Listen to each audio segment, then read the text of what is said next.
जितने भी इश्यूज आज यहाँ उठाए गए हैं उसको मैं आपके अनुमति से विस्तार से एक एक पॉइंट का मैं जवाब देना चाहूँगा।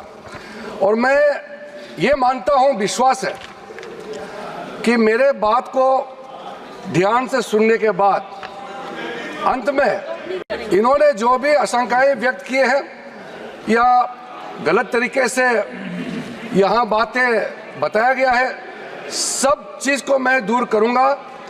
और मैं सिर्फ उम्मीद ही नहीं, यकीन है कि इस बिल के बारे में सब कुछ जानकारी प्राप्त करने के बाद इस हाउस के जितने मेंबर्स हैं सब इस बिल को समर्थन जरूर करेंगे। सबसे पहले अध्यक्ष महोदय जी, इन्होंने कॉम्पिटेंसी का मुद्दा यहाँ उठाया। मैं पूरे जिम्मेदारी के साथ आपके माध्यम से सदन को बताना चाहता हूँ, इस बिल में जो भी प्रावधान है आर्टिकल 25 से लेकर के 30 तक किसी रिलीजियस बॉडी का जो फ्रीडम है उसमें कोई हस्तक्षेप नहीं किया जा रहा है, ना ही संविधान का किसी भी अनुच्छेद का इसमें उल्लंघन किया गया है। और अब सुप्रीम कोर्ट का एक केस का मैं हवाला देना चाहूँगा, Brahmachari versus state of West Bengal. इसमें सुप्रीम कोर्ट ने क्लियरली रिलीजियस डिनोमिनेशन के बारे में रूलिंग दिया गया है और उस रूलिंग के तहत Waqf board doesn't fall within the purview of article 25 and 26 of the constitution of India. दूसरा सर, इसमें हमने जो ब्रॉड बेस किया है, किसी का हक छीनना तो बात छोड़ दीजिए, जिनको हक नहीं मिला है उनको हक देने के लिए ये बिल लाया गया है। इसमें महिलाओं के लिए, बच्चों के लिए और मुसलमान समाज में जो पिछड़े हैं, जिसको आज तक कभी मौका नहीं मिला, जिसको दबा के रखा हुआ है, उनको जगह देने के लिए ये बिल लाया गया है। और सर, संविधान के कंकरेंस लिस्ट एंट्री नंबर 10 और 28 में आज के जो विषय हम लोग चर्चा कर रहे हैं वो एंट्री 10 और एंट्री 28 में ये कंकरेंस लिस्ट में है। इसलिए ये पूरा लेजिस्लेटिव कॉम्पिटेंस इस सदन के पास है, भारत सरकार के पास है, इस सदन में ये बिल पेश करने का। अध्यक्ष महोदय जी, जैसे मैंने कहा है, सबका पॉइंट्स को मैंने नोट भी किया, बहुत अच्छी तरह से सबका कंसर्न को भी हमने नोट किया है। मैं बारी बारी से कहना चाहता हूं, सबसे पहले तो सर, ये वक्फ अमेंडमेंट बिल ये पहली बार इस सदन में पेश नहीं किया गया है। अंग्रेजों के जमाने से लेकर के उससे पहले का लंबा इतिहास में मैं नहीं जाना चाहता हूं, लेकिन आजादी के बाद सबसे पहले ये एक्ट लाया गया है। 1954 में सबसे पहले ये एक्ट लाया गया था। उसके बाद कई अमेंडमेंट हुए सर, काफी अमेंडमेंट होने के बाद मैं पूरा इतिहास में नहीं जा रहा हूं, लेकिन जो अमेंडमेंट आज हम लाने जा रहे हैं इस सदन में, वो वक्फ एक्ट 1995, जिसको 2013 में अमेंडमेंट ला करके इस पूरा जो वक्त का पर्पस, इंटेंशन और जिसके उम्मीद में लोगों का सालों तक था कि इस अमेंडमेंट जो लाया इससे कुछ फायदा मिलेगा, उसको उल्टा करके 2013 में ऐसा प्रावधान डाला गया था जिसके वजह से आज ये अमेंडमेंट लेकर के हमको यहाँ सदन में आना पड़ रहा है। सर, 1995 का वक्फ अमेंडमेंट एक्ट में जो भी प्रावधान लाया गया था उसको कई लोगों ने अलग अलग तरीके से उसका असेसमेंट किया, उसको देखा है कि वाकई 1995 का वक्फ अमेंडमेंट बिल क्या ठीक है, काफ़ी है, जिस पर्पस के लाया गया वो सर्व कर रहे हैं। कई कमेटियां, कई लोगों ने इसका पूरा एनालिसिस किया है सर। मैं उसका आपके सामने में अभी रखूंगा, लेकिन ये पाया गया है कि 1995 का वक्फ अमेंडमेंट एक्ट ये बिल्कुल असक्षम रहा है और जिस पर्पस के लिए एक्ट लाया गया है वो पर्पस सर्व नहीं हो रहे थे और कई गलतियां, कई खामियां इसमें पाया गया है। उसके लिए कुछ कदम उठाया गया है। मैं आज इस सदन में आपके माध्यम से खास करके कांग्रेस पार्टी को कहना चाहता हूं, ये अमेंडमेंट आज सरकार इस सदन में ला रहे हैं, ये एक तरीके से आप लोगों ने जो भी कदम उठाया है, आप लोगों ने जो भी चाहा है वो आप नहीं कर पाया, वही चीज करने के लिए हम आज ये अमेंडमेंट प्रपोज किया गया है। अब जब मैं इसका विवरण दूंगा तो आप बिल्कुल सहमत होगा मैं जो आपके सामने में बात रख रहा हूं। और दूसरी बात, इसमें हम लोग सब चुने हुए प्रतिनिधि हैं। मैं अपना बात तर्क रखने से पहले ही बताना चाहता हूं, इस बिल का समर्थन कीजिए, करोड़ों लोगों का दुआ मिलेगा। अगर आप विरोध करोगे, चंद लोगों ने पूरा वक्फ बोर्ड को कब्जा करके रखा हुआ है और आम मुसलमान लोगों को जो न्याय इंसाफ नहीं मिला उसको सही करने के लिए ये बिल लाया गया है। इतिहास में दर्ज होगा कि ये बिल को कौन कौन समर्थन किया है और किसने विरोध किया है, ये इतिहास में नाम दर्ज होगा। इसलिए इस बिल का विरोध करने से पहले आप सोचिएगा करोड़ों गरीब महिलाओं का, बच्चों का, गरीब मुसलमानों का। सर, सबसे पहले मैं सर जो खामियां ये 2014 से लेकर के आज तक ये 1995 अमेंडमेंट एक्ट के बारे में मैं सिर्फ नहीं कह रहा हूं, हमसे पहले कांग्रेस के जमाने में भी कई यहाँ इस मुद्दे को लेकर के कमेटियां और अलग अलग जगह में इसका विवरण किया गया है। सबसे पहले सर 1976 में वक्फ इंक्वायरी रिपोर्ट पेश किया गया था और 1976 वक्फ इंक्वायरी रिपोर्ट में जो बड़ा रिकमेंडेशन आया है मैं आपके सामने में पढ़ के सुनाना चाहता हूं। 1976 वक्फ इंक्वायरी रिपोर्ट में कहा गया है सारा वक्फ बोर्ड्स जो है मुतवालिस के कब्जे में चले गए हैं, उसको डिसिप्लिन करने के लिए प्रॉपर कदम उठाया जाना चाहिए। 1976 वक्फ इंक्वायरी रिपोर्ट का दूसरा रिकमेंडेशन है लिटिगेशंस और केसेस जो आपस में मतभेद इतना ज्यादा है उसको सरल करने के लिए ट्राइब्यूनल सिस्टम को गठन होना चाहिए, उस समय का रिकमेंडेशन था। फिर उसने तीसरे पॉइंट ये कहा कि ऑडिट और अकाउंट्स, वक्फ बोर्ड में ऑडिट और अकाउंट्स का तरीका प्रॉपर नहीं है, उसका पूरा प्रबंधन होना चाहिए, ये उस समय का रिपोर्ट में कहा गया है। और आखिरी में it recommended the reforms in the category of waqf al aulad, बच्चों के लिए जो हम वक्फ देते हैं उसको सुधार लाना चाहिए, ये 1976 का रिपोर्ट में कहा गया है। उसके बाद सर जो हम आज थोड़ा विस्तार में जिसको मैं बताना चाहता हूं, दो कमेटियों के बारे में। ये दो कमेटी कांग्रेस के समय में ही बनाया गया था।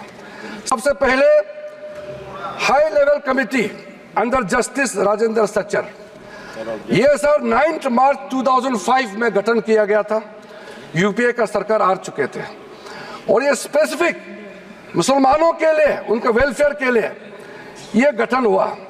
और सच्चर कमेटी का जो रिपोर्ट है ये हम सब मालूम है, मैं सिर्फ रेलेवेंट पोर्शन आज इस सदन में बताना चाहता हूं।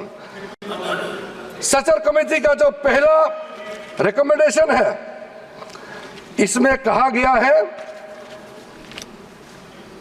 एनुअल इनकम जितना वक्फ बोर्ड का प्रॉपर्टीज है 4.9 लाख रजिस्टर्ड वक्फ प्रॉपर्टीज, ये सिर्फ 163 करोड़ ही आमदनी जनरेट होता है। ये किसी भी रूप से जस्टिफाई नहीं किया जा सकता है और इसको एफिशिएंट तरीके से, मार्केट तरीके से, जिस तरीके से मैनेज होना चाहिए सारा वक्फ प्रॉपर्टी को, अगर सही माने में उस समय उन्होंने कहा, उस सच्चर कमेटी ने, तो उस समय 12,000 करोड़ रुपया पर एनम मिलता है और उस समय जनरेट हो रहा था 162 करोड़। लेकिन मैं साथ साथ ये भी कहना चाहता हूं, क्योंकि वो कमेटी की रिपोर्ट है और मैं माइनॉरिटी अफेयर्स का मंत्री होने के नाते जो हम लोगों ने स्टडी किया है, टोटल 8,72,320 वक्फ प्रॉपर्टीज हमारा जो वामसी जो पोर्टल है उससे पूरा डिटरमिन नहीं किया जा सकता है, लेकिन उसका मार्केट वैल्यू सचर कमेटी ने जो कहा है उससे कई गुना अधिक होने का संभावना है। ये एक आम अंडरस्टैंडिंग की बात है, सबको मालूम है वक्फ के पास कितना प्रॉपर्टी है, वक्फ बोर्ड के पास, और कितना आमदनी है। दूसरा सर, सचर कमेटी का रिकमेंडेशन, सचर कमेटी ने, आप यूपीए का समय में ही आपने कमेटी का रिपोर्ट एक्सेप्ट किया, उसमें कहा गया कि अभी जो मौजूदा वक्फ बोर्ड है उसको ब्रॉड बेस किया जाना चाहिए। जो लोग मेंबर होते हैं, जो लोग इस कमेटी में, जिस वक्फ बोर्ड में है, उससे काफी नहीं है, इसलिए इसका ब्रॉड बेस होना चाहिए, रिप्रेजेंटेशन ज्यादा होना चाहिए। ये सचर कमेटी का रिपोर्ट का पहला नंबर पॉइंट है। इसमें सर दो महिला सेंट्रल वक्फ काउंसिल और स्टेट वक्फ बोर्ड में होना चाहिए, यह भी सचर कमेटी का ही रिकमेंडेशन है। सेक्रेटरी जो होते हैं सेंट्रल वक्फ काउंसिल का, वो joint secretary level government of India का उस स्तर का ऑफिसर होना चाहिए। उसमें अंडर सेक्रेटरी का जूनियर ऑफिसर लेवल जो बनाया है, उसको आप रैंक को जॉइंट सेक्रेटरी लेवल तक उसको उठाना चाहिए, ये उसी कमेटी का रिपोर्ट में आया है। और जो स्टेट में वक्फ बोर्ड है उसमें क्लास 1 ऑफिसर होना चाहिए। सचर कमेटी ने सीधा ये कहा है कि प्राथमिकता महिलाओं और बच्चों को दिया जाना चाहिए। हम आज का जो बिल आपके सामने में पेश कर रहे हैं, ये उसी सचर कमेटी का रिपोर्ट के अनुसार 100% हम यहाँ आपके सामने में लाया जा रहा है। और आपको तो खुश होना चाहिए, ये कमेटी आपने बनाया सर, हमने करके दिखाया सर। ये सर, हमने शांति से इनकी बात सुना। अध्यक्ष महोदय जी, ये सीनियर मेंबर है, इस तरह से बीच में उठ के बोलना ठीक बात नहीं है, आपको तो नियम मालूम है सर। दूसरा कमेटी, जॉइंट पार्लियामेंट्री कमेटी, जो जॉइंट पार्लियामेंट्री कमेटी कॉन्स्टिट्यूट किया गया है, जिसका अध्यक्षता के रहमान खान जी, उस समय कैबिनेट मिनिस्टर भी रहे, माइनॉरिटी अफेयर्स मिनिस्ट्री का भी मंत्री रहा है, उनके डिप्टी स्पीकर भी रहा, डिप्टी चेयरमैन राज्यसभा में रहा है, और उन्हीं के अध्यक्षता में पूरा पार्टी के सदस्य हमारा भारतीय जनता पार्टी से भी मेंबर थे।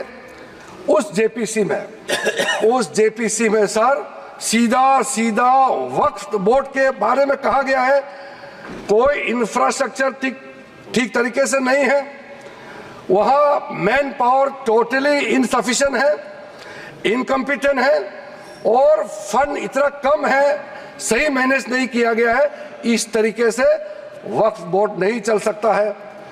दूसरा, मुतवालीस के बारे में कहा है कि लगता है सारा वक्फ बोर्ड का ध्यान किसको मुतवाली बनाना है और उसको कैसे हटाना है, इसी में केंद्रित है, इसलिए इसका प्रावधान को हटाना चाहिए। फिर कहा गया है डॉक्यूमेंट, महत्वपूर्ण डॉक्यूमेंट जितने भी हैं उसको प्रॉपर से मेंटेन करने का भी प्रावधान वक्फ बोर्ड में नहीं है, उसको किया जाना चाहिए। और वक्फ बोर्ड मौजूदा जितना है देश भर में, उसको फिर से सर्वे होना चाहिए। और गरीब मुसलमानों के लिए और वक्फ बोर्ड का अपना अंदर में सही चीज का, चाहे वो लीगल मैटर हो और कोई भी चीज हो, उसका एक्सपर्ट्स, लॉयर्स, वहां उनका एक्सपर्ट लोगों का और भी लोगों को अंदर लाने का जरूरत है ताकि वो ज्यादा चुरुस्त दुरुस्त हो सके। जॉइंट पार्लियामेंट्री कमेटी का और सजेशन है, टोटल वक्फ बोर्ड को कंप्यूटराइजेशन करना चाहिए, डेटाबेस को सेंट्रलाइज करना चाहिए और म्यूटेशन रेवेन्यू रिकॉर्ड में होना चाहिए जितना भी वक्फ बोर्ड का प्रॉपर्टी है। ये सचर कमेटी ने और ये जॉइंट पार्लियामेंट्री कमेटी ने रिकमेंड किया। और सर आप सबको भी एक बार वो कमेटी का रिपोर्ट मैं आपको ही दे देता हूं ताकि आप भी पढ़े फिर से। और सर टोटल जो 1995 वक्फ एक्ट को फिर से मजबूती से रीलुक करना चाहिए, ये जॉइंट पार्लियामेंट्री कमेटी का ही रिपोर्ट है। और एक आपने अपॉइंट किया, अब देखिए जॉइंट पार्लियामेंट्री कमेटी का मेंबर, आपको मैं मेंबर का नाम भी दे देता हूं, चेयरमैन का तो नाम मैंने बता दिया, आपका वरिष्ठ नेता थे, आपने अपॉइंट किया। ये सारा रिकमेंडेशन आज आप तो हमको शाबाशी देना चाहिए, जो आप नहीं कर पाया वो हम ला रहे हैं सदन में। सारा का सारे प्रॉब्लम्स, सारा का सारा सजेशन ये उस समय सबको मालूम कर चुके हैं। इसलिए सर राहुल जी कन्विंस हो गए, ये मनी मन में सब कन्विंस है, ये राजनीतिक दबाव में अपोज कर रहे हैं, अंदर अंदर सब लोग समर्थन दे रहे हैं, ये मुझे मालूम है अध्यक्ष महोदय जी। सर राहुल गांधी सहमत होकर जा रहे हैं। राहुल गांधी जी तो अभी बाहर निकले हैं, लेकिन सहमत देकर के गया है कि हम जो कह रहे हैं सही कह रहे हैं। सर मैं इसी बीच कुछ इंडिविजुअल केसेस और कंसल्टेशन जो हम आज बिल लाया है, कुछ सदस्यों ने कहा है कि और कंसल्टेशन होना चाहिए था। आपको मैं दावे के साथ बताना चाहता हूं, जितना कंसल्टेशन प्रोसेस पिछले 10 सालों में किया गया है, आज तो किसी सरकार ने इतना स्टेक होल्डर से कंसल्टेशन प्रोसेस नहीं किया है। मैं आपको बताऊंगा अभी, आप सिर्फ शांति से सुनिए सर। मैं फिर से कहता हूं, जो संविधान का हवाला दे करके बिल का जो पर्पस को, मंशा को गलत धारणा दे करके मिसलीड करना चाहता है, मैं फिर से कहना चाहता हूं सर, अगर कोई भी बोर्ड हो या कोई भी इंडिविजुअल हो, अगर कुछ काम ऐसा करता है जिसको कोर्ट में रिव्यू करना है, तो इसमें सर गलत बात क्या है? अगर ट्राइब्यूनल का फैसला गलत है, अगर उसमें कोर्ट में अपील करने का प्रावधान देते हैं, उसमें गैर संवैधानिक कैसे हो गया ये बताइए आप अगर तर्क रखते हैं तो आप उसका जस्टिफिकेशन भी देना पड़ेगा सर। अगर सर ऐसे केसेस में अभी बताने वाला हूं कि कितने सालों तक वक्फ बोर्ड में बैठे वाले लोग आपस में तालमेल करके और ट्राइब्यूनल में मैटर दे देते हैं, और ट्राइब्यूनल अपने तरीके से या पेंडिंग रख देते हैं या दूसरे तरीके से फैसला देते हैं। इसका चैलेंज आप किसी अदालत में नहीं कर सकते हैं सर। लोकतंत्र में, भारत जैसा महान देश में क्या ऐसा व्यवस्था इतने सालों तक चलना चाहिए सर? वो गुमराह करे, वो ऐसा तरीका बनाया, ऐसा तरीका बनाया इन्होंने कि ट्राइब्यूनल सर ये इस तरह से आप लोग बात करके मेरा आवाज नहीं दबा सकते हैं। सच्चाई सुनना पड़ेगा आपको, क्योंकि सर तरीका ऐसा बनाया कि ट्राइब्यूनल का जजमेंट का रिव्यू नहीं हो सकता है। कितने कोर्ट में पेंडिंग है वो मैं अभी बताऊंगा सर।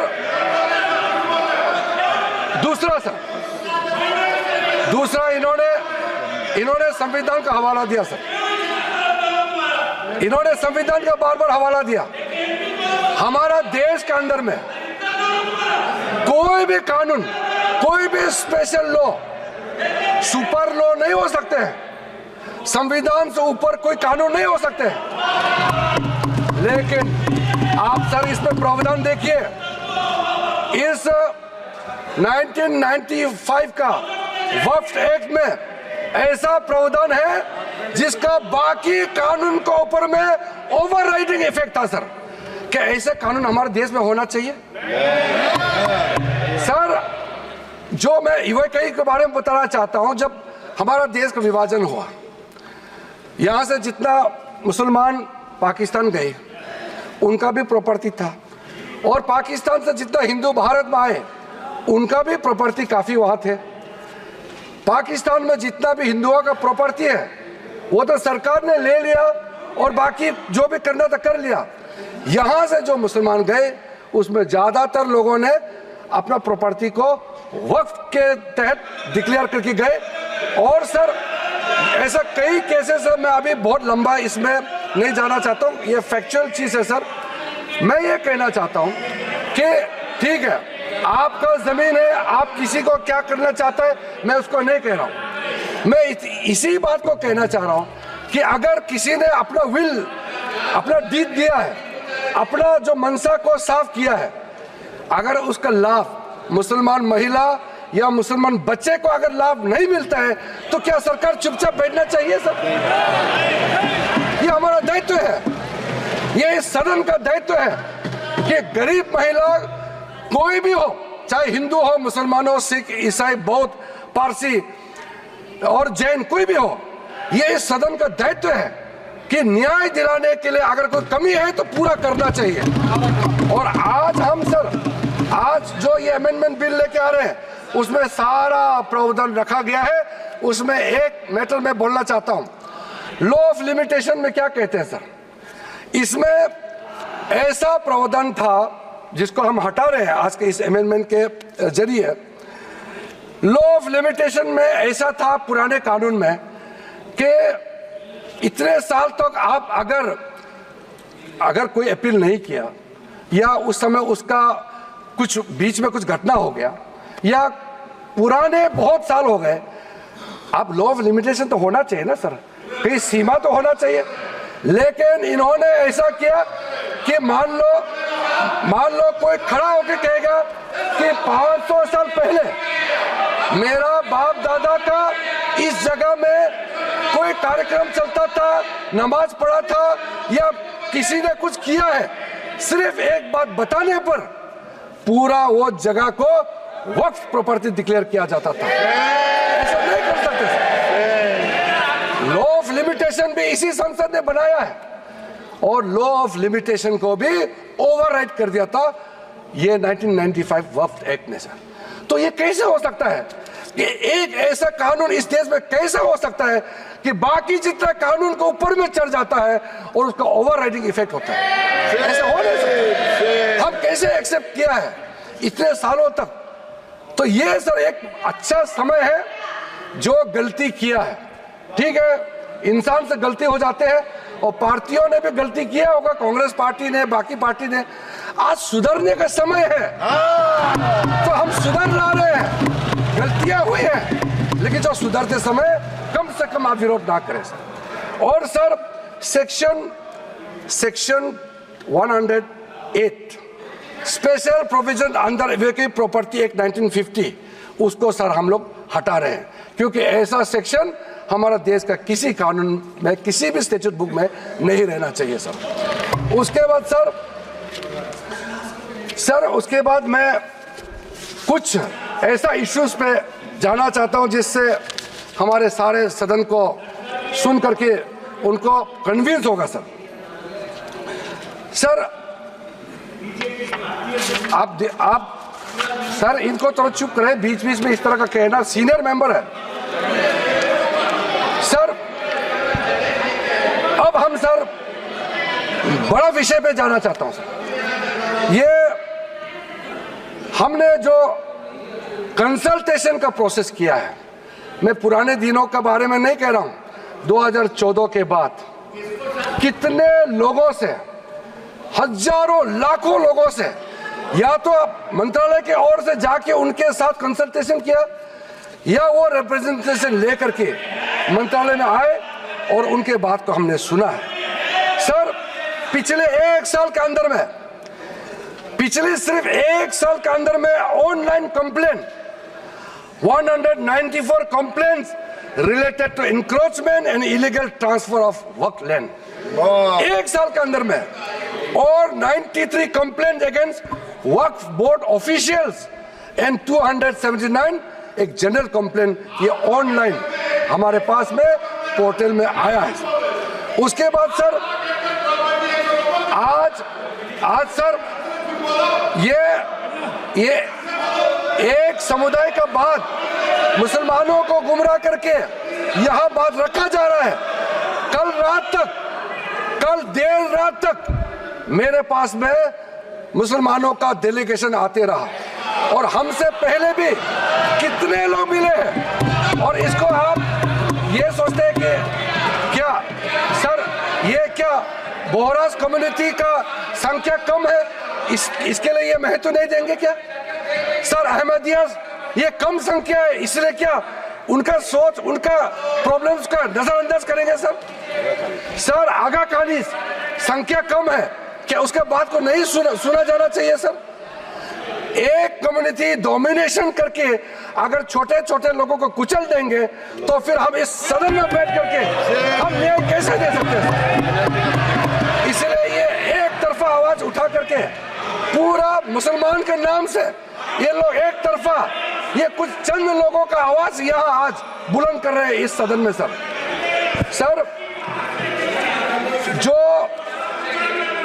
जो वक्फ बोर्ड के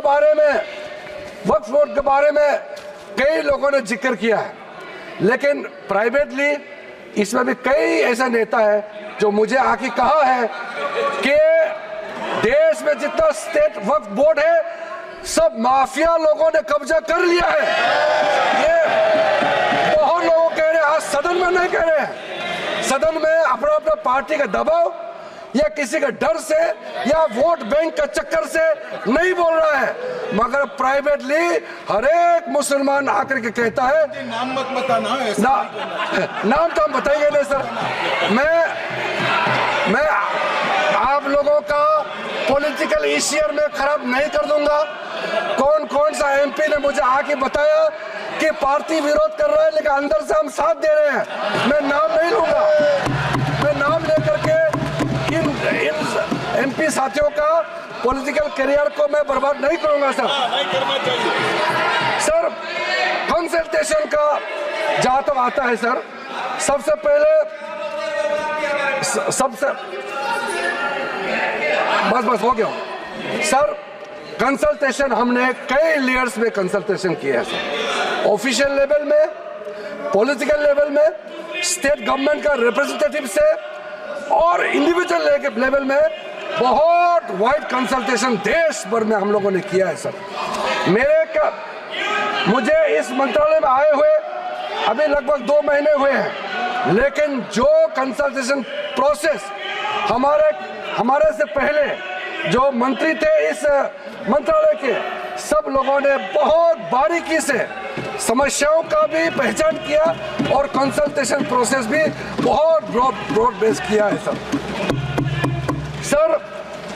कुछ कंसल्टेशन के बारे में मैं आपको जरूर बताना चाहता हूं सर। 2015 के बाद एक्टिव कंसल्टेशन का प्रोसेस शुरू हुआ है। ऐसा मत सोचिए ये 2024 में वक्फ बोर्ड अमेंडमेंट बिल लेकर के अचानक आया, मत सोचिए। ये मैं आपको बताने वाला कितना एक्सटेंसिव एक्सरसाइज कंसल्टेशन करके आज ये बिल आपके सामने में पेश कर रहे हैं सर। इसमें सर अलग अलग समुदाय के जितना मैंने नाम लिया सर, अहमदियास है, बोहरास, पसमंदास, आगा खानीज, वुमेन रिप्रेजेंटेटिव्स और जितने पिछड़े मुसलमानों के अंदर में सबसे लेकर के 19 स्टेट और यूनियन टेरिटरी के वक्फ बोर्ड के चेयरमैन, सीईओस और उनके और भी ऑफिशियल रिप्रेजेंटेटिव सबसे बात शुरू किया है सर। 2015 में पटना में कंसल्टेशन प्रोसेस किया, फिर उसके बाद में 16 अप्रैल में नई दिल्ली में, फिर 12 तारीख अक्टूबर 2015 में श्रीनगर जम्मू कश्मीर में इसका कंसल्टेशन का बैठक हुआ। उसके बाद 2015 में 11 नवंबर का दिल्ली में, फिर उसके बाद 7 जनवरी 2017 में फिर दिल्ली में, 8 मार्च 2018 दिल्ली में, इस तरीके से फिर 13 जुलाई 2023 में मुंबई में, उसके बाद 2024 जुलाई 23 में फिर लखनऊ में, उसके बाद फिर 7 नवंबर 2023 नई दिल्ली में सर। और ये जो प्रोसेस है लखनऊ यूपी में, लखनऊ उत्तर प्रदेश में ही है अखिलेश जी, लखनऊ उत्तर प्रदेश का राजधानी है सर।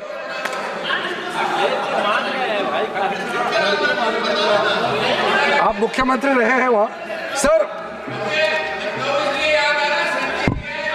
सर 2023 जो लेटेस्ट कंसल्टेशन जो हुए हैं, मैं थोड़ा सा इसके बारे में बताना चाहता हूं। इसमें सर जनरल पब्लिक जो आम मुसलमानों के साथ चर्चा हुई, क्योंकि हमारा मंत्रालय ने खुले मन से कहा कि इंडिविजुअल लेवल में भी आपका कोई इशू है, आप आ सकते हैं, आप बात रख सकते हैं, मंत्री के साथ मुलाकात कर सकते हैं और अधिकारियों के साथ आप मिल सकते हैं।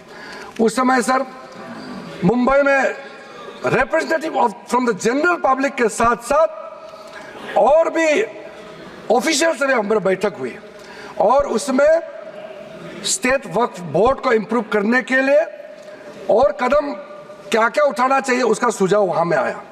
लखनऊ में जब बैठक हुई, लखनऊ में उत्तर प्रदेश स्टेट वक्फ बोर्ड के जो बाकी टॉप लेवल से भी सबसे बात हुई, चेयरमैन, सीईओ और आम लोगों से भी वहाँ सुनवाई हुई और वो भी बहुत एक्सटेंसिवली वहाँ बात हुई।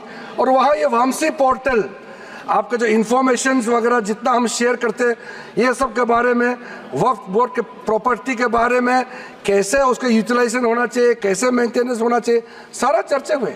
रिकमेंडेशन दिए कि ये अमेंडमेंट का जरूरत है, आपके लखनऊ से भी रिकमेंडेशन आया है।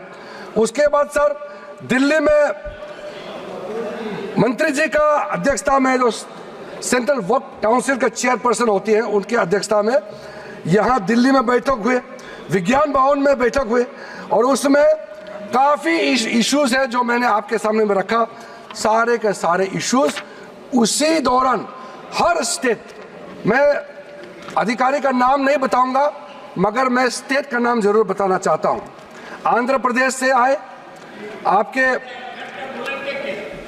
आप सुनने का क्षमता रखेंगे तो मैं तो, आप लोगों ने इतना सवाल किया, मुझे तो लगता है कि कम से कम 3 घंटा मुझे बोलना चाहिए, इतना आप लोगों ने गलत धारणा यहाँ में फैलाया है। सर आंध्र प्रदेश, असम से, बिहार में सुन्नी वाला आए, दिल्ली का, गुजरात, हरियाणा, हिमाचल प्रदेश, जम्मू कश्मीर, कर्नाटका, मध्य प्रदेश, महाराष्ट्र, उड़ीसा, पंजाब, राजस्थान, तमिलनाडु, त्रिपुरा, तेलंगाना, उत्तराखंड और उत्तर प्रदेश का शिया और उत्तर प्रदेश सुन्नी दोनों इस बैठक में पार्टिसिपेट किया। और पूरा डिटेल में ये जो आज हम अमेंडमेंट बिल लेके यहाँ आए हैं, ये सारे चीजें आपके हर एक स्टेट का जब आपका प्रतिनिधि आए, सभी ने ये कंसर्न रेज किया है और उसी को एड्रेस करके आज आपके सामने में मैं लेखा जोखा पेश कर रहा हूं सर। और सर मैं आपको ये भी बताना चाहता हूं कि ये जो वक्फ बोर्ड के बारे में आप जो बचाने का इतना जो कोशिश कर रहे हैं, इनका खिलाफ पूरा मुसलमान समाज के अंदर में वक्फ बोर्ड का जो मैनेजमेंट है और ट्राइब्यूनल के खिलाफ भी कितना आक्रोश है आपको अंदाजा नहीं है। इसमें सर इंडिविजुअल केसेस, मैं कुछ केसेस आपको सामने में जरूर बताना चाहूंगा ताकि वो दर्द आप भी महसूस करें। सर जो कुछ केसेस मैं आपके सामने में लाना चाहता हूं, वो आप सबको जानना चाहिए एक इंसान होने के नाते। सबसे पहले तो अहमदियाज की ओर से कई रिप्रेजेंटेशन जो मेरे पास आए हैं, हमारा मंत्रालय में जो है उसमें खास करके स्टेट वक्फ बोर्ड कर्नाटका, केरला, तेलंगाना और तमिलनाडु, यहाँ से जो रिप्रेजेंटेशन आया है वो हमारा सेंट्रल वक्फ काउंसिल में भी केस है और नेशनल कमीशन फॉर माइनॉरिटीज यहाँ में भी इस केस को दर्ज किया गया है और वो चल रहा है, इसलिए मैं उस पर डिटेल में अभी मैं कहना नहीं चाहता हूँ। दूसरा सर, एक इंडिविजुअल केस है बोहरा समाज का सर। मुंबई में एक ट्रस्ट है, 1944 में उस समय हाई कोर्ट ने सेटल कर दिया गया सर, उसका स्टेटस साफ करके रखा हुआ है। और आप लोग सब जानते हैं दाऊद इब्राहिम का नाम, वो उसके आसपास वहाँ रहते थे और वो प्रॉपर्टी सेटल हो चुके हैं। और बाद में माननीय प्रधानमंत्री नरेंद्र मोदी जी आने के बाद महाराष्ट्र के लिए बहुत बड़ा काम शुरू किया और एशिया का लार्जेस्ट क्लस्टर डेवलपमेंट स्कीम का उसी जगह में लॉन्च किया गया है। और ऐसा समय में जो आदमी इस प्रॉपर्टी से कोई लेना देना नहीं, गुजरात में किसी एक ने इस प्रॉपर्टी के खिलाफ में वक्फ बोर्ड में कंप्लेंट कर दिया और फिर वक्फ बोर्ड ने नोटिफाई कर दिया इस चीज को। अब आप सोचिए सर, जो आदमी ना वो शहर में रहता है, ना इतिहास में उस प्रॉपर्टी से कोई लेना देना है, ना वो राज्य में रहता है, कहीं और का है, और एक डेवलपमेंट प्रोजेक्ट को कंप्लेन करके वक्फ बोर्ड के माध्यम से इंटरफेयर करके डिस्टर्ब किया। आप सोच के देखिए, और वो कम्युनिटी के लोग जो हमसे मिलने आते हैं, उसका दिल के अंदर में कितना दर्द होता होगा। मैं मिलने का समय में मैं समझ में आ गया था कि ये इसका क्यों सॉल्यूशन नहीं हुआ। दूसरा सर, ये मीडिया में भी सर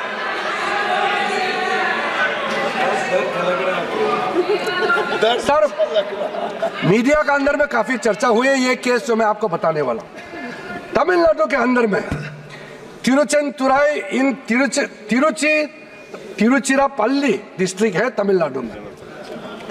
वहां 1500 साल पुराना सुंदरेश्वर टेम्पल मंदिर वहां मौजूद थे और वहां बेचारे एक वहां के गांव में रहने वाले, उसको पता भी नहीं है, वो अपना जमीन बेचने के लिए 1.2 एकड़ जो बेचने के लिए गए तो आप बताया गया कि आपका गांव तो वक्फ का जमीन है। आप सोचिए, पूरा गांव को वक्फ प्रॉपर्टी डिक्लेयर कर दिया गया है। आप सोचिए, वो गांव का इतिहास 1500 साल पुराना है और सारे के सारे गांव को वक्फ का प्रॉपर्टी डिक्लेयर कर दिया गया है। इस तरह का जो चीज होते हैं, इसमें धर्म मत देखिए, इसको इस देश का नागरिक होने के नाते विशेष रूप से हम लोग सब सांसद है इस सदन में, मेंबर ऑफ पार्लियामेंट होने के नाते, ये कौन सा स्टेट है, तमिलनाडु हो या उत्तर प्रदेश हो, ये मत देखिए। ये कैसा इस तरह का घटना हो गया कि आपको ये चिंता नहीं होते? आपको ये सब घटना सुन करके ये चिंतित होना तो स्वाभाविक होना चाहिए। सर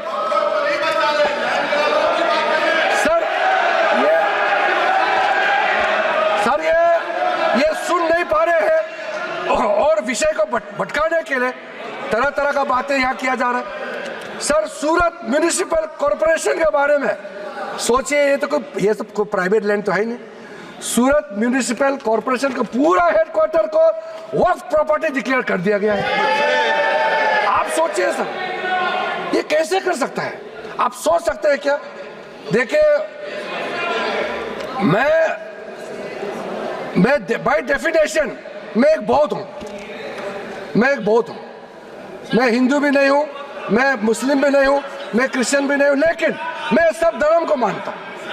लेकिन इसको आप लोग बार बार धर्म को लेकर के मत देखिए।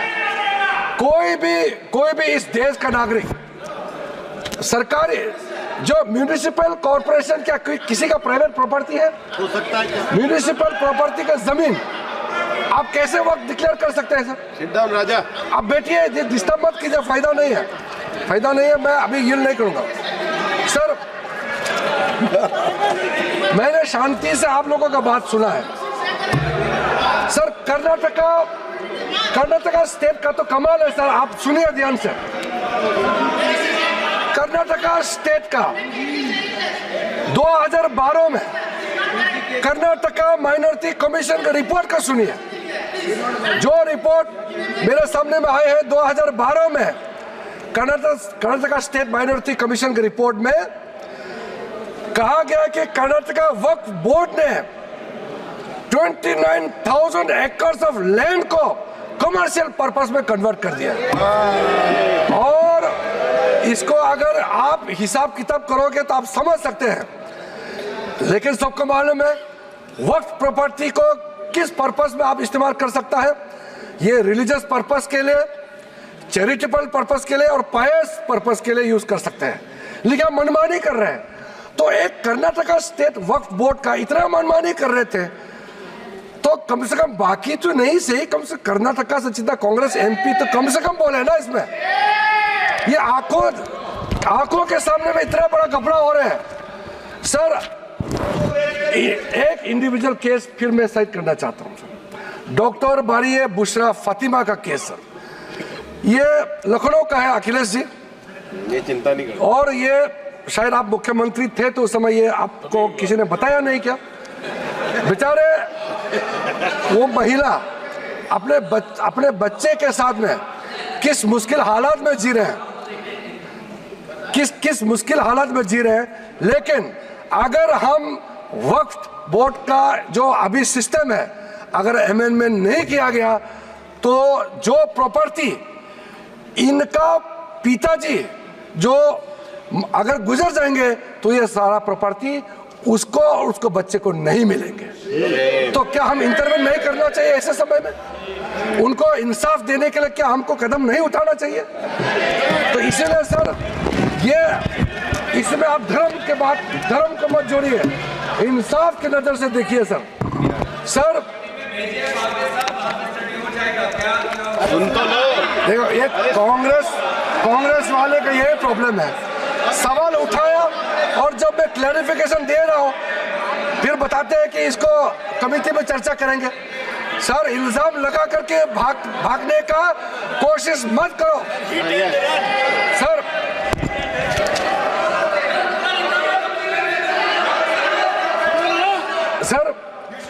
हमारे पास में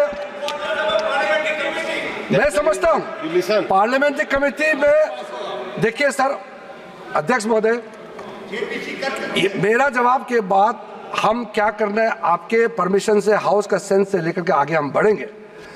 मगर जो इन्होंने इतना मेंबर्स आपके परमिशन के बाद बोला, झूठे बातें प्लस भ्रम फैलाना, असत्य बात किया, असत्य है, ठीक है।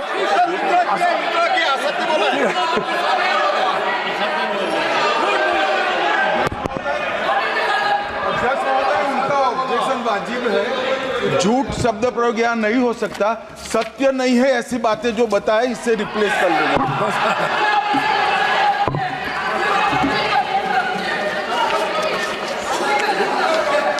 सर तो सर वो बात अभी गृह मंत्री जी ने भी क्लैरिफाई किया है। असत्य और भ्रामक बोल दीजिए ना। असत्य आप बात किया वो आप भी मान लीजिए असत्य है सर। और भ्रामक जो प्रोविजन मेन कंटेंट, मैं कंटेंट का जो प्रमुख बिंदु है उसको आपको बता करके अपना बात को समाप्त करूंगा सर। इस बिल में सर जो टाइटल है, ये टाइटल को हमने चेंज किया है सर। टाइटल इसलिए है कि जब बिल पेश करता है तो उसका एक फ्यूचरिस्टिक विजन और इंटेंट सामने में आना चाहिए सर। अब ये बिल आज जो पेश किया जा रहा है उसका नाम होगा United Waqf act management empowerment efficiency and development act 1995। Short में उम्मीद, इसलिए मैं उम्मीद करता हूं कि आप जरूर इस बिल के प्रावधानों को समझते हुए आप पुरजोर समर्थन करेंगे सर। टाइटल एक टाइटल जो है हमने डेफिनेशन में जो चेंज कर रहे हैं, जो भी किसी भी प्रॉपर्टी को जो अगर आप डिक्लेयर करना चाहते हैं तो डिक्लेयर करने का आपका अधिकार तो होना चाहिए।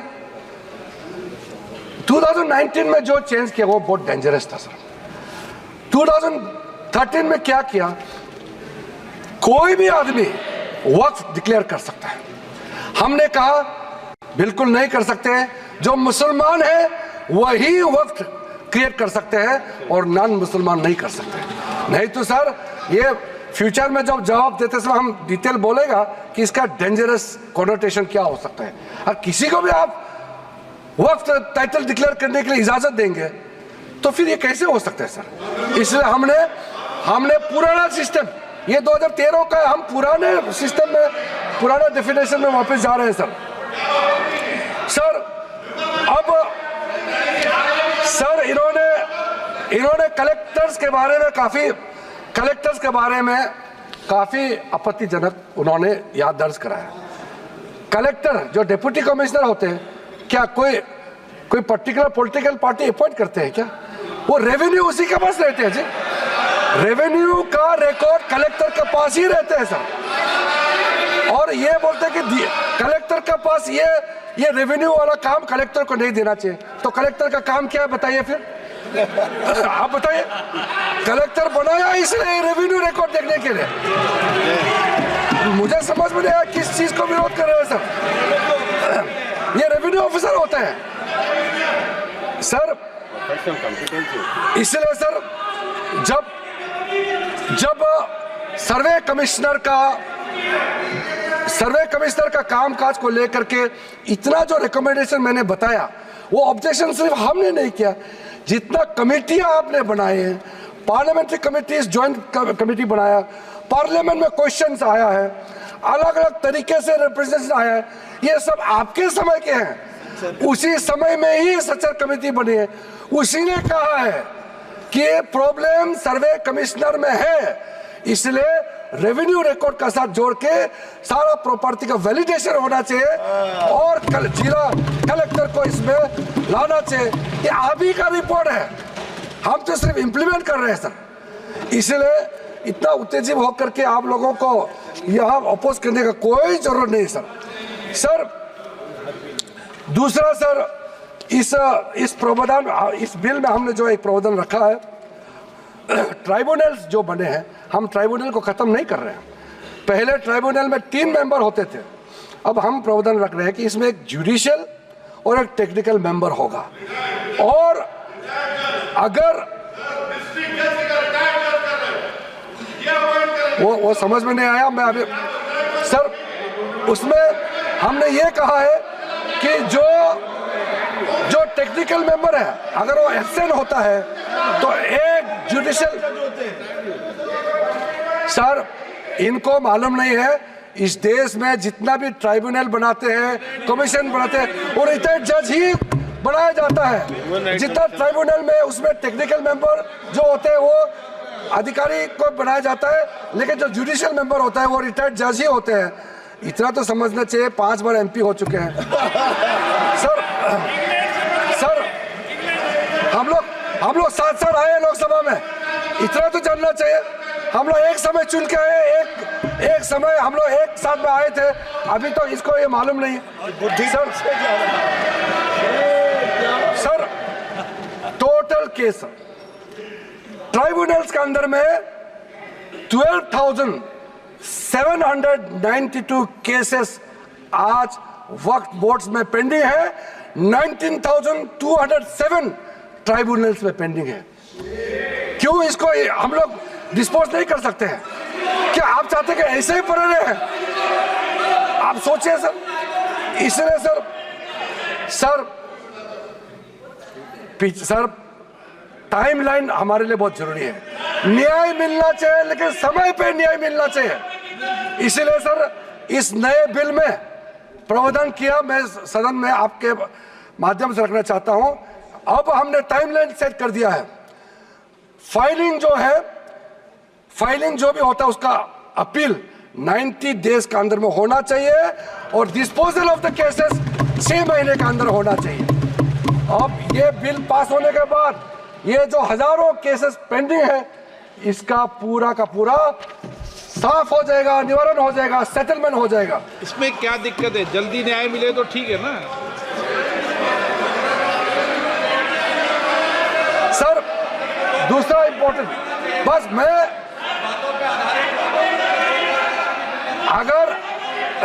अगर ये सुनना नहीं था तो इतना सवाल क्यों पूछा? फिर इतना पूछा तो कम से कम सुनना चाहिए। आप सवाल पूछ के भाग जाना चाहते हो, ऐसा हम करने नहीं देंगे। आप भाग जाने से भी हम बोलते रहेंगे, अपना बात इस सदन में पूरा रखेंगे हम। सर, आज ये टेक्नोलॉजी का जमाना है। वक्फ बोर्ड में टेक्नोलॉजिकल इंडक्शन ये अनिवार्य है।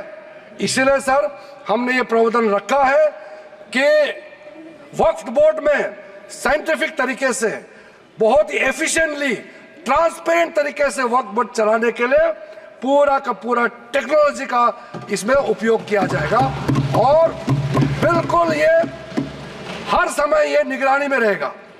हमारा मंत्रालय से ओवरसाइट, कॉन्टिन्यूस मॉनिटर करते रहेगा। वक्फ प्रॉपर्टी का सारा प्रावधान ये प्रावधान किया गया है सर। एक पोर्टल सर, सेंट्रल गवर्नमेंट का पोर्टल है, उसमें सारा अकाउंट्स का फॉर्मेट होगा और साथ साथ में जो मुतवाली से जिसका खिलाफ इतना कंप्लेंट करते हैं उसको अकाउंटेबल बनाया गया है कि गलत काम करेगा तो उसका खिलाफ कार्रवाई होगा सर। और सर मंत्रालय ने ये सारा पोर्टल को गति शक्ति इकोसिस्टम के साथ हम लोगों ने इंटीग्रेट करने का पॉलिसी प्रोसेस शुरू कर चुके हैं सर। सर, एक बहुत महत्वपूर्ण जो मैं कहते हुए मुझे अच्छा लग रहा है, अब जो नया बोर्ड होगा सर, सेंट्रल वक्फ काउंसिल और स्टेट वक्फ बोर्ड होगा, इसमें महिलाओं का रिप्रेजेंटेशन अनिवार्य हो गया है। महिला इसमें रहेंगे और इसमें मुस्लिम महिला और जितना अलग डिनोमिनेशंस है, बोहरास, आगा खानीज और अदर बैकवर्ड क्लासेस अमंग्स मुस्लिम, इनको भी हमने बोर्ड में स्थान देने का निर्णय किया गया। अब हम लोग सब यहाँ मेंबर ऑफ पार्लियामेंट है। हमारा कॉन्स्टिट्यूंसी में हर धर्म के लोग हैं। अभी ये दादा बोल रहे थे कि मेरा कॉन्स्टिट्यूंसी में मुसलमान है क्या? मेरे कॉन्स्टिट्यूंसी में बहुत मुसलमान वोटर है। सो गए इसको बताइए। ऐसे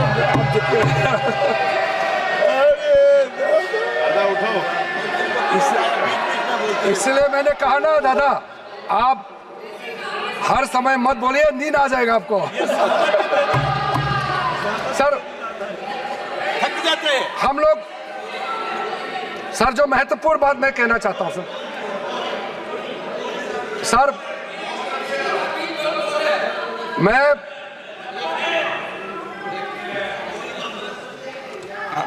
कोई स्पीच हो तो फिर सो जाओ क्या सदन में?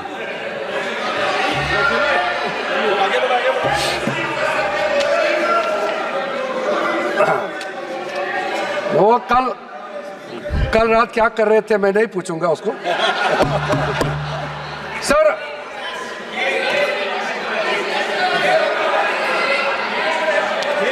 चेक कर लेंगे, पॉलिटिकल रिप्रेजेंटेशन चेक कर लेंगे। ब्रोदर पॉलिटिकल रिप्रेजेंटेशन हमारे लिए जरूरी है। हो गया?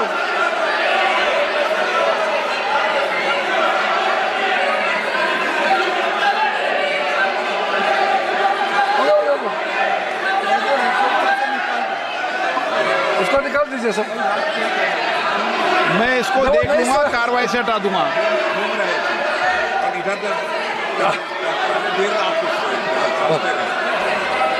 और रात भर पढ़ रहे थे, किताब पढ़ रहे थे, मैं क्या कर सकता हूँ? मैंने उसको कार्रवाई से हटा दिया है। Please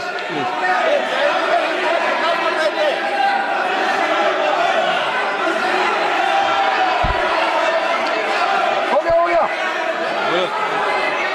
sir. मैं पॉलिटिकल रिप्रेजेंटेशन बारे में कहना चाहता हूँ। हम सबका कॉन्स्टिट्यूंसी में हिंदू भी हो सकता है, मुसलमान हो सकता है, क्रिश्चियन हो सकता है, बौद्ध हो सकते हैं, पारसी, सिख सब हो सकते हैं।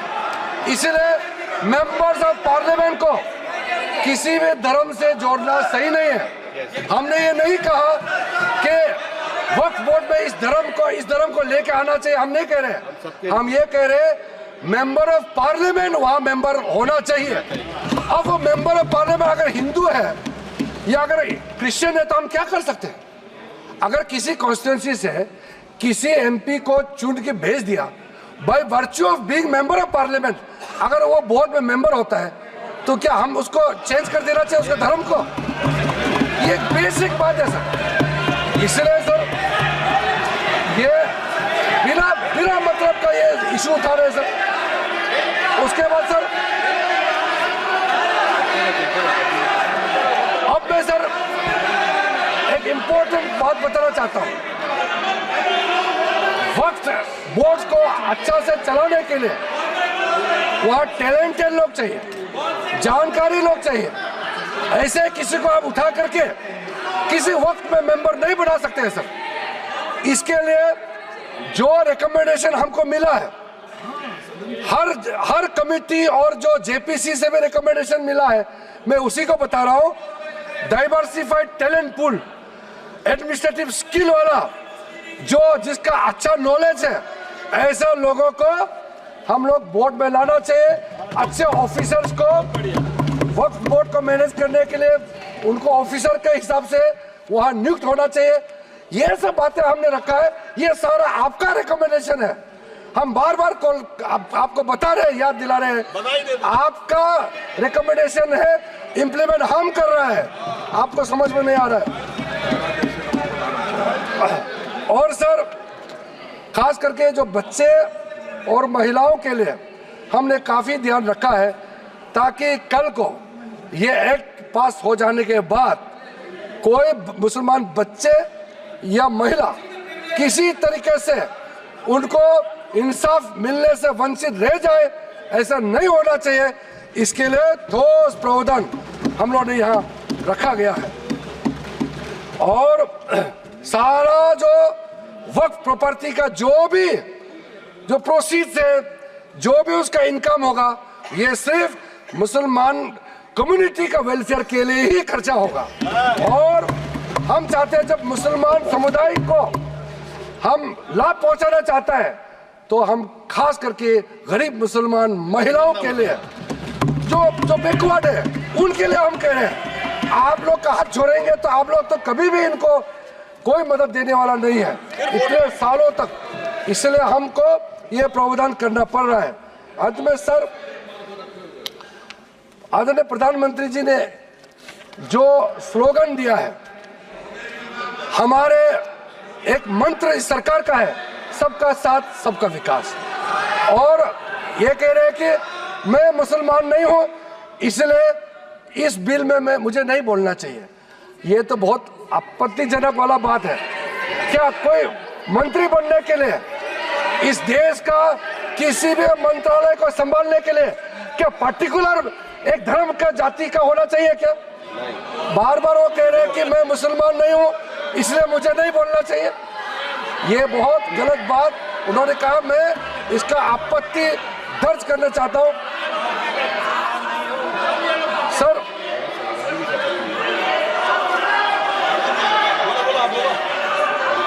बोला इसलिए सर इस बिल को इस सदन में रखते समय मुझे बहुत ही खुशी तो मिल रही है, साथ साथ में एक भावना भी है मेरे मन में कि एक नॉन मुस्लिम, मैं खुद माइनॉरिटी हूँ, नॉन मुस्लिम हूँ, लेकिन मुसलमानों का वेलफेयर के लिए ये बिल रखने का मौका मिल रहा है। ये मेरे लिए एक सौभाग्य की बात है।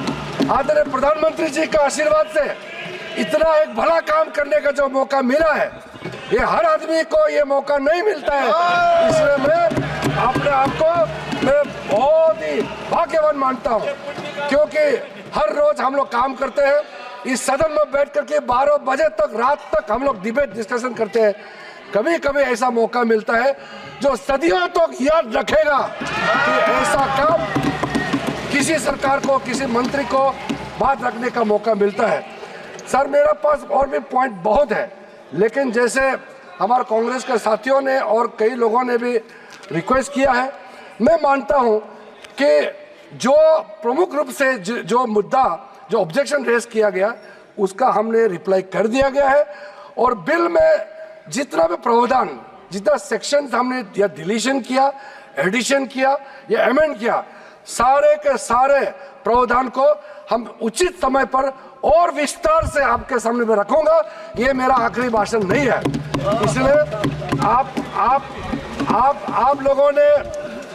लोगों ने इतना आपत्ति आप लोगों ने दर्ज किया, लेकिन मैंने उसका सिर्फ 50% ही रिप्लाई किया है।